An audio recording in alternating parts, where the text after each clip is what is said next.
दोस्तों, आज की हमारी कहानी का शीर्षक है मैले कपड़े। जापान में एक शहर है ओसाका। वहाँ शहर के निकट ही एक गांव में एक विद्वान संत रहा करते थे। एक दिन संत अपने एक अनुयायी के साथ सुबह की सैर कर रहे थे। अचानक ही एक व्यक्ति उनके निकट आया और उन्हें बुरा भला कहने लगा।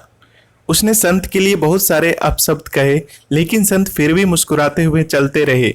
उस व्यक्ति ने देखा कि संत पर कोई असर नहीं हुआ, तो वह व्यक्ति और भी क्रोधित हो गया और उनके पूर्वजों तक को गालियां देने लगा। संत फिर भी मुस्कुराते हुए आगे बढ़ते रहे और संत पर कोई असर नहीं होता देख वह व्यक्ति निराश हो गया और उनके रास्ते से हट गया। उस व्यक्ति के जाते ही संत के अनुयायी ने उस संत से पूछा कि आपने उस दुष्ट की बातों का कोई जवाब क्यों नहीं दिया? वो बोलता रहा और आप मुस्कुराते रहे। क्या आपको उसकी बातों से जरा भी कष्ट नहीं हुआ?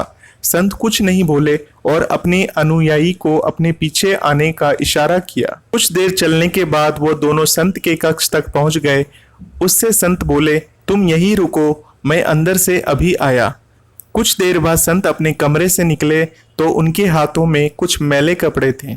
उन्होंने बाहर आकर उस अनुयायी से कहा, ये लो, तुम अपने कपड़े उतार कर ये कपड़े धारण कर लो। इस पर उस व्यक्ति ने देखा कि उन कपड़ों में बड़ी तेज सी दुर्गंध आ रही थी। इस पर उसने हाथ में लेते ही उन कपड़ों को दूर फेंक दिया। संत बोले, अब समझे? जब कोई तुमसे बिना मतलब के बुरा भला कहता है तो तुम क्रोधित होकर उसके फेंके हुए अपशब्द धारण करते हो अपने साफ सुथरे कपड़ों की जगह। इसलिए जिस तरह तुम अपने साफ सुथरे कपड़ों की जगह ये मैले कपड़े धारण नहीं कर सकते, उसी तरह से मैं भी उस आदमी में फेंके हुए अपशब्दों को कैसे धारण करता। यही वजह थी कि मुझे उसकी बातों से कोई फर्क नहीं पड़ा।